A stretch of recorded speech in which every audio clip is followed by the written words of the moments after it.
अस्सलामु अलैकुम नाजरीन, आप देख रहे हैं JN न्यूज़ और मैं हूं आपकी होस्ट रुबीना चौधरी। सबसे पहले नजर डालते हैं आज की अहम खबरों पर।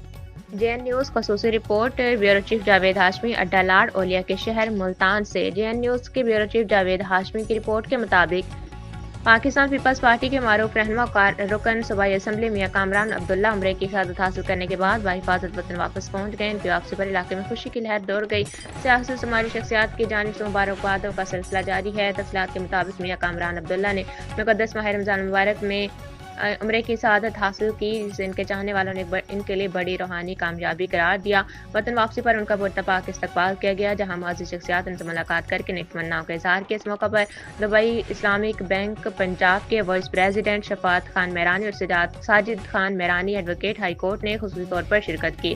उन्होंने मियां कामरान अब्दुल्ला को उम्रे की शहादत हासिल करने पर दिली मुबारकबाद पेश की और इनके लिए मज़ीद कामयाबियों और तरक्की की दुआ की। मुलाकात के दौरान गुफ्तगू करते मुअज़्ज़िज़ीन ने कहा कि रमज़ान मुबारक में उम्रे की शहादत हासिल करना एक अजीम एहसास है और अल्लाह ताला अपने खास बंदों को यह मौका अता फरमाता है। उन्होंने इस उम्मीद का इजहार भी किया कि मियां कामरान अब्दुल्ला अपनी सियासी समाजी खिदमात इसी जज्बे के साथ जारी रखेंगे।